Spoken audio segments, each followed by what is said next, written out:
So as you can see by the title and thumbnail, this is going to be a pretty interesting video. Now the reason that I'm making this video is because of a few things, and one, I found it very interesting and something that might entertain you guys and make a good video, and two, I actually have a series called Poor versus Rich where I take cheaper PVM setups and expensive PVM setups and test them at bosses to see what the real difference is. Now, Poor vs. Rich is a catchy title and name for the series, and I get asked a lot on those videos, hey, you have a 300 mil setup as your poor setup? How is 300 mil poor? How is 400 mil the budget setup for this video?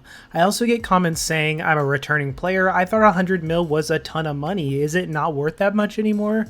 So I thought I'd tackle this question and concept, look at PVM from the past and present, compare them, see what's changed, and see what could be done to fix it, or just generally look at some of the causes. So yeah, if you like this type of content, make sure to leave a like and subscribe for more content like this, and let's get into it. Now the first thing that you're probably thinking is the answer is easy, Nuz, it's inflation.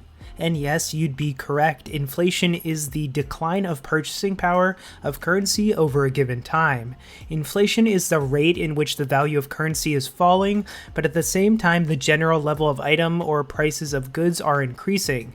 And this is true, inflation is definitely a main part of this, but the question is why and in what ways? And since this is a game and not the real world economy, it is a bit different, so we're going to get into it now, and keep in mind this is just an entertaining video and something that I thought was interesting, nothing more, nothing less. So by the thumbnail, you saw the difference between 3 billion GP in 2021 versus 1 billion GP in 2016. Well, let's look exactly at this comparison. So basically, I had best in slot gear for ranged in 2016. Now, this is based off Wazweir's best in slot video from 2013 to 2021, which is a really great video that I'll link below. But this is the best in slot range gear in 2016 before Telos came out. So this was the absolute best you could get before Telos, and this is the price of all of that. Yes, you could have gotten best in slot range gear for around 265 mil. Now keep in mind, ranged was weaker back then, but 265 mil is absolutely insane.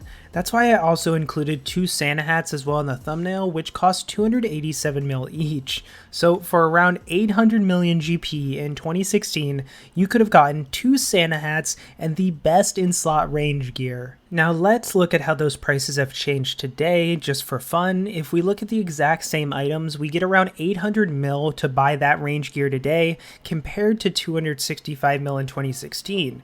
Now keep in mind, this range gear is by no means best in slot anymore, but it was in 2016. Now the rares are just an insane story of their own. We go from 575 mil for two Santas to over 8 bill for two Santas, which I'd have to make a whole other video on rares alone, but I thought I'd just include them here just to give you a little bit of perspective on the drastic change in things. So you might be saying, okay, you're comparing the same setup over a 5-year difference, so what I decided to do next was compare the cost of best in slot range from 2016 versus best in slot range from 2021. Now keep in mind, again, this is the beginning of 2016, so tier 90 was the top tier compared to tier 95 today. So now let's take a look at the gear. So I have the 2016 setup exactly as we showed before, and now we have the 2021 setup. Now this setup consists of basically everything. Abilities like Greater Ricochet, Eldritch Crossbow, and Saren Godbow in their essence of finalities, Blightbound Crossbows, Elite Serenic, basically everything for max range. And it comes out to around 10 to 12 bill for best in slot ranged, maybe even a bit more depending how you min-max it with perks and everything.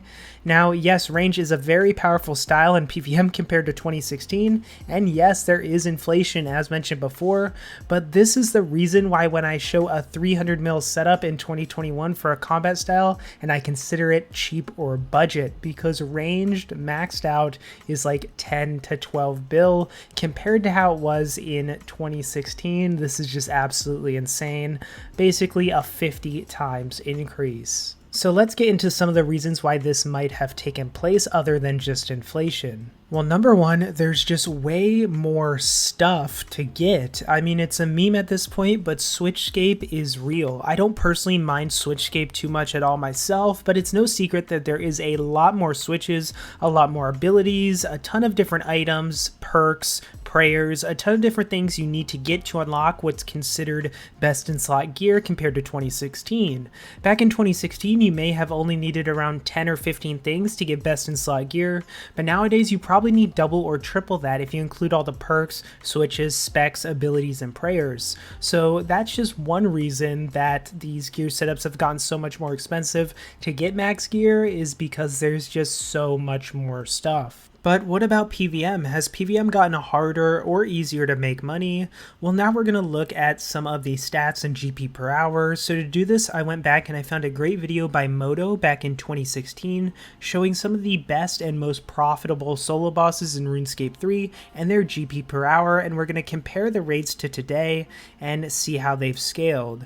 So if we look, they've actually scaled pretty well. So while Araxor was around 10 to 15 mil per hour in 2016, it still holds up and has almost tripled in GP per hour, although it's also way less difficult in 2021. In 2016, this was a really hard boss. The same applies to Nex, as Nex used to be around 5 to 10 mil GP per hour, and now it's up to 50 mil per hour with maximum kills, and it's much easier to kill and much faster compared to 2016. There's also countless solo bosses in 2021 that make you way more money than you ever could have in 2016. They can make you upwards of 100 million GP per hour in the long run if you're really good, like hard mode Zuck, Telos, hard mode solo Carapace, and some others. So if you compare this to some of the top bosses in 2016, we can look at this and kind of say the peak or really good GP per hour of 2016 was like 15 to 25 mil, and now it's like triple or quadruple that or even more, because some of the drops can just make you insane money, especially at the highest levels of PVM.